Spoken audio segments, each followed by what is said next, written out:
Hello and welcome tonight. I have with me Jaakko Paalanen from LeadFeeder, and Jaakko is one of Finland's top social sellers, and his company LeadFeeder is known as the sales for Google Analytics. So this is going to be a really interesting conversation where Jaakko is going to share some amazing strategies on how you can attract more clients to your business by understanding who's on your website and then how you can interact with them. So let's get started. Jaakko, welcome. It's great to have you here tonight. Thank you, Lisa. Thank you. It's awesome to be here, and I'm eager to share some knowledge about sales and marketing, and especially for cleaning businesses. Great. That's great. Well, that's what we want to hear all about. So can you tell me the story of how LeadFeeder came about? What was the problem that you were trying to solve that led to the creation of LeadFeeder? Well, originally the problem came from around 2005. LeadFeeder was founded 2012, but the problem was at that time that our CEO's parents had a business and they had a nice website and everyone was nice and everything was nice and up and running. But then they were thinking that, okay, what if these people don't leave any contact information for this form or these other places that they are trying to get the information? So who's on the website? So can we somehow dig deeper into that? And at first, there was a company called Snoopy that was founded in 2004, competed a bit with Google Analytics and did website tracking. With the separate tracking code that you have to install to the website. And that company was sold at 2012. And at that point, we figured out that there should be a more easier way to do the same thing. So we built a software on top of Google Analytics. And as many companies already have that on their website, allows the user just to do a couple of clicks and it starts working from there. And with that information, our users can understand exactly what companies are doing in the website, what are they looking for. And with that information, they can uncover these, I'd say 98% of website visitors that would otherwise go unknown. Exactly. And I know I'm using LeadFeeder, which was one of the reasons why I wanted to speak with you and to interview you, because I'm finding that the insights it's giving me into the people who are on my website, I never would have been able to see that beforehand. The only way I would have been able to see it would have been if someone had opted in or asked for, sent me an email and that's very, very common in the cleaning industry, is that, we know that we're all getting traffic on our website, but do we know who's on our website unless they actually raise their hand and say something? And the answer to that is, of course, no.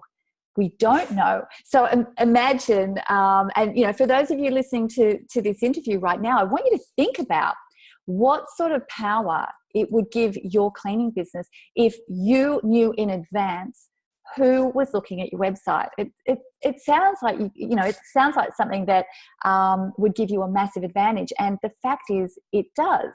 I can look at any time on my LeadFeeder account, and I can see who is looking at the website. So, Jaakko, can you tell me once you have LeadFeeder and you're looking at something, what's the next step? What would be the next step that a cleaning business owner would take? So they're looking at their account, they're seeing that a prospect is there, then what do they do?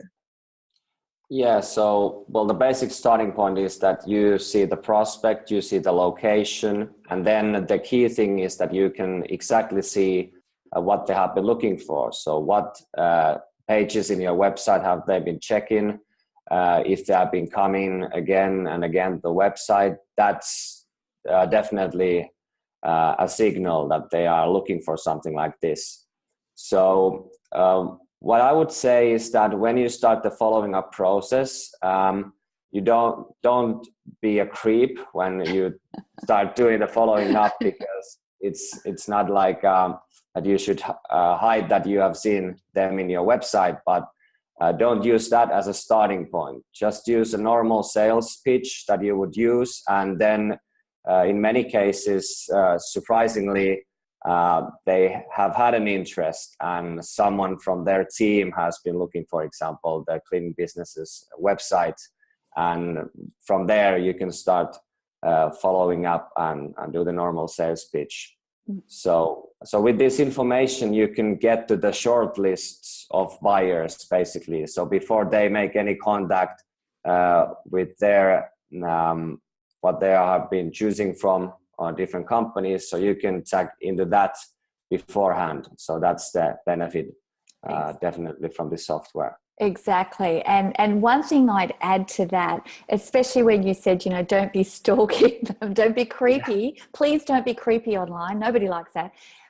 What you want to do is you don't want to ask people to marry you on the first date. So think of this as a way of, if you like, flirting with someone. Is that a term in Finland? Flirting?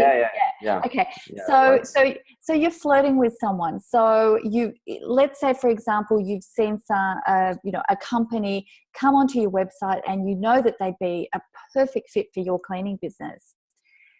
You can then reach out to them using quite a few different methods. I would recommend that you probably start looking at them on social media first. Jaakko, you might have some other success strategies here as well. But that would be where I would start. So start, connecting with the key stakeholders or decision makers, and start to, like the things that they're posting, or share what they're posting, or make connection requests if you're on LinkedIn. Those types of things are going to get you noticed, aren't they? Is that what you would recommend, Jaakko? Yeah, I would say that set yourself up with a buyer-centric profile on LinkedIn, also maybe with Twitter, and start curating and posting articles that you think will be interesting for your audience, and research your target accounts. It's not any different that we have been doing the last 30 years, but now it's in social media channels, and basically with that, build the trust up front and make yourself as the expert on the field. And then when they have any issues and questions, they come to you, and you can get them as a clients from there. Yeah. And can you explain a little bit more what you mean by having a buyer-centric profile? Can you elaborate on that a little bit? Yeah. So still many people think and see LinkedIn as a resume or online resume, which it isn't. So when you build a buyer-centric profile, it means that your own profile is filled with information that is helpful for your target audience. And when they come to your, for example, LinkedIn site, they might see that you have posted different articles related to their businesses and their problems, and they see you as an advocate and an expert on this field, and they can reach out to you to ask some questions. And with that, you can even get an inbound traffic without doing any and reaching out yourself even. Sure. And I know that you are an absolute social media expert. So maybe, if you don't mind, I wouldn't mind asking you some of your ideas and strategies as far as being noticed out in the social, out on social media, especially when you're talking about an industry like cleaning, where typically it is not particularly sexy or social to be chatting about cleaning online. Have you got any ideas on, interesting ways that, people listening to this interview tonight can maybe get an edge, get ahead of the curve, and put some engaging, interesting content out there? Yeah, I think that cleaning business is now at the point that first people who are starting doing this social selling and being experts in the social field will get an edge towards their competition. So at this point, I would recommend that, of course, use your website in different ways. Use the website visitor tracking software to do that.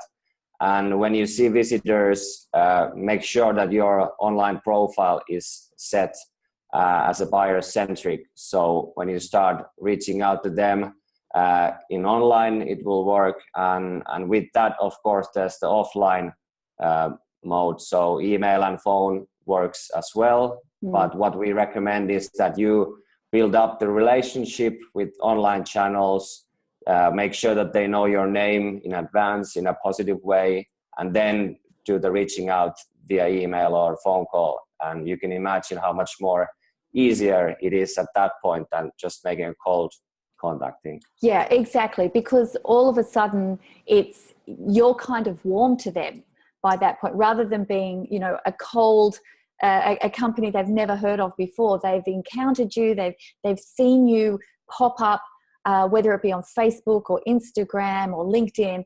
And so, all of a sudden they recognize the name of your cleaning business, or they recognize your face from, constantly seeing you on their feed. Do you think there's any secret to how frequently you need to be posting on social media? I know a lot of people have a lot of different ideas on this. Considering everyone's very busy when they're running a business, and cleaning business owners are typically very, they work very long hours. How many times do you think a week would be a good place to start? Well, I would say like the starting point could be a couple of times a week, and build from there, depending on how much time you have available there. And you can use automating tools such as Buffer, so you can build your content during the weekend, and then you don't have to worry about that during the week. And I think the secret is that, well, it's not a secret, but being constantly publishing something. So it's about persistent and persistency. And when you do that, when the time goes forward, you will see that people will start noticing you. That's right. And I guess by doing that as well, you're also, not only are your customers seeing you more, but if you're posting more and you're putting more content on your website, Google is seeing you more. And Google's a content monster. So the more content that you can put through your website, and guys, keep it relevant. You don't want to put content that's of no relevance whatsoever. And you also just want to make sure that the content's always original. You don't want anything that's been taken off another website, because Google will penalize you for that. But so having that constancy of putting things up will benefit you in more ways than one. And one thing I'd like to just sort of point out here is that, it's all very well to be on this call and listening to this interview, but I'd like to remind you guys that it's very important to actually, information without action is useless. So please, if there's a few things that you hear Jaakko or myself talking about on this interview, I want you to just write down one or two things that you can actually take action on this week and put it into your business. Because you don't want to waste the opportunity of something that you learned today, that if you don't put it into the business tomorrow or the next day, you'll probably forget. You'll get busy and caught up in the your day to day, and the way to grow your business and to really have impactful marketing is to be constantly learning. And, you're already halfway there. You're here on this interview tonight, but learning and taking action on those things that you learn. Okay, so moving on. I could add one point to that discussion still. So related to content marketing, and if you are now thinking about publishing a blog post or starting a blog, the one key thing is that avoid too much self-promotion. So write something general from your field that is helpful for your audience and not just about your own business. So that's one key thing to get more and more followers and subscribers to your blog post. That's a great point. That's a great point. Okay, so Jaakko, can you tell me some of your accomplishments and your life experiences that have been helpful in growing LeadFeeder to where it is today? Yeah, certainly. So I'd say one key thing that is also related to cleaning businesses is the content marketing. So we have done lots of effort towards our blog posts and our content. So now we'll see that we have a growing audience when we write about general stuff, for example, about lead generation and B2B sales and B2B marketing. So when we don't write especially about LeadFeeder, but in general about different things that's happening in digital world from our own point of view, it will get audience. And when people find us from Google searches to our blog, then they'll find our tool from there, and then they know what LeadFeeder is all about. And I think that's one key thing that everyone can do at this point. So content marketing and a good blog, it will definitely help your business to grow. Well, I think it really gives an edge to businesses who do take the time to do it. And you know, in the old days, you would be out knocking on doors as a cleaning business owner. You'd be out knocking on doors, which is, you know, it's very time consuming, it's expensive, and it's a slow way really to attract clients, brand new clients or new prospects into your business. So, you know, the modern way to market these days is obviously online, to take your business online. And I know that there are, you know, there will be cleaning business owners who are on this call tonight who are just taking those first steps at getting themselves online. They might have just set up a website and they're taking those first steps. And to those of you who are in that position right now, that is awesome. You have to start, and it's better that you start now than you start in a year's time. The benefit of being online is that you will then be able to scale your business a lot faster and be able to talk to a lot more people.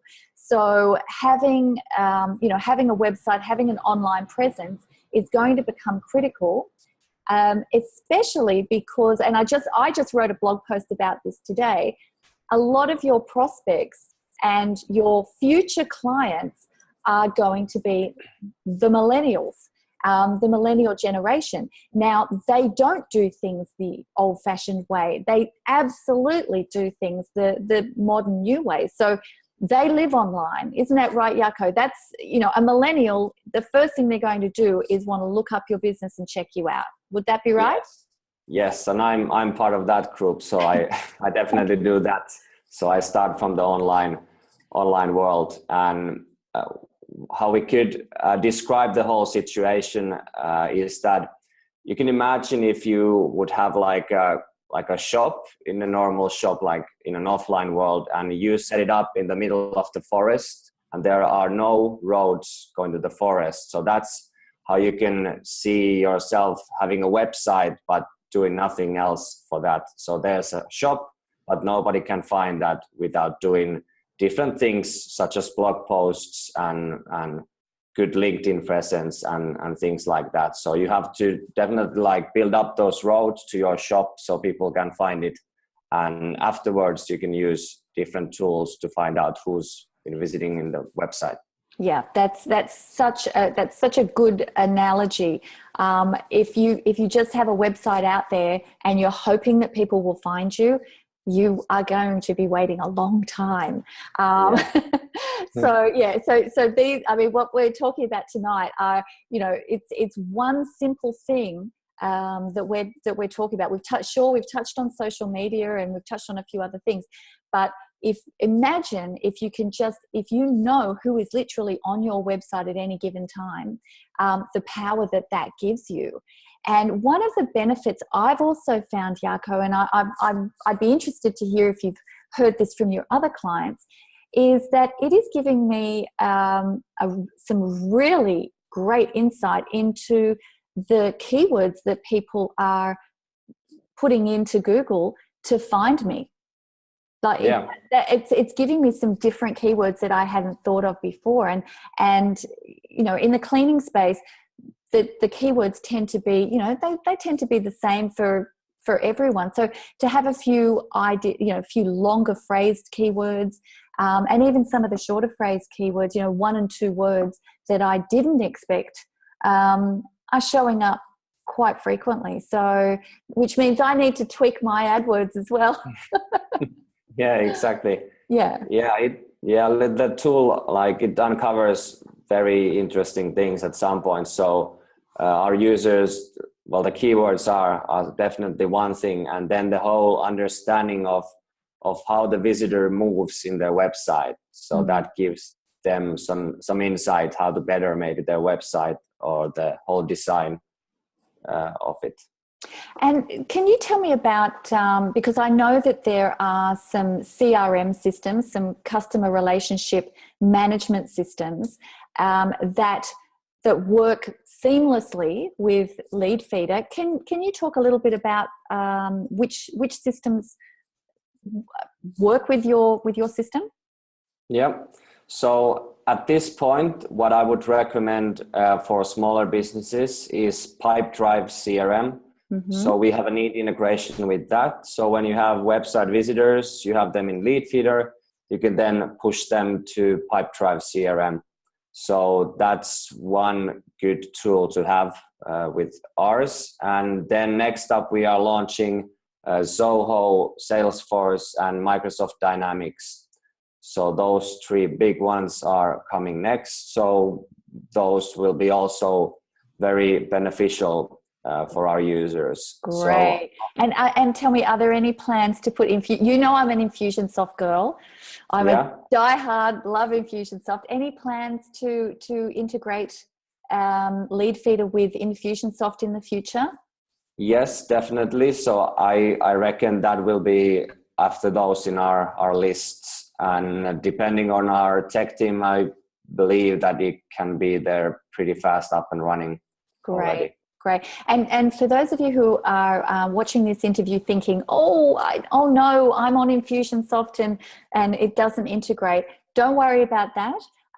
It's not a big deal, because all of the information is on a side panel when you're in LeadFeeder. It's super easy just to pop those details into your Infusionsoft app. So it's not a big deal, is it, Jaakko?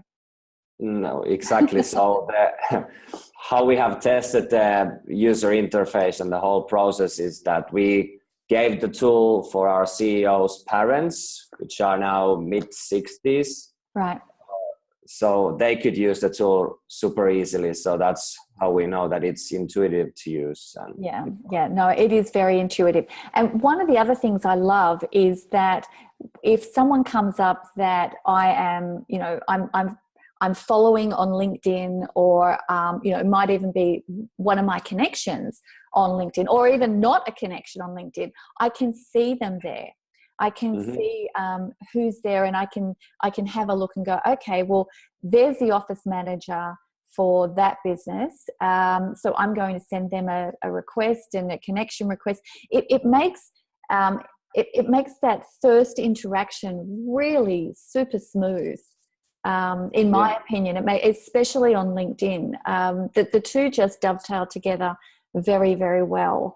Are you using the system, or are you going to be using the system with other social media platforms, or is LinkedIn really probably the best one for, you know, the B2B space, I guess? At the moment, LinkedIn is definitely good, but we are looking into other social media platforms, definitely. So how we see the whole system is that we have LeadFeeder on top of Google Analytics.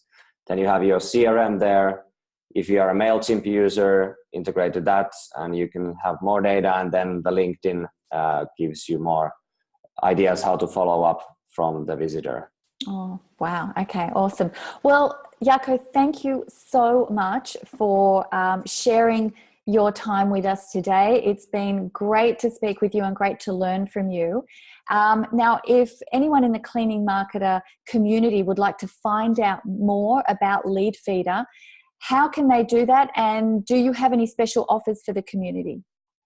Yes, definitely. So first of all, go to www.leadfeeder.com. You can check our website from there, and then you can easily sign up from there. Takes a couple of minutes, and there's a promo code field. So use code called CLEAN, and with that you can get a 10% discount code if you decide to purchase after the 30-day free trial. Awesome, that's great. Okay, so a discount and a free trial, that's perfect. Well, I'll put those details with this video so that people can access those details easily, and you'll be able to click through. And again, I'd like to thank Jaakko Paalanen from LeadFeeder. Thank you very much for joining us on this interview, and thank you everybody for watching. See you again next time. Yeah, thank you, Lisa. Okay, thank you.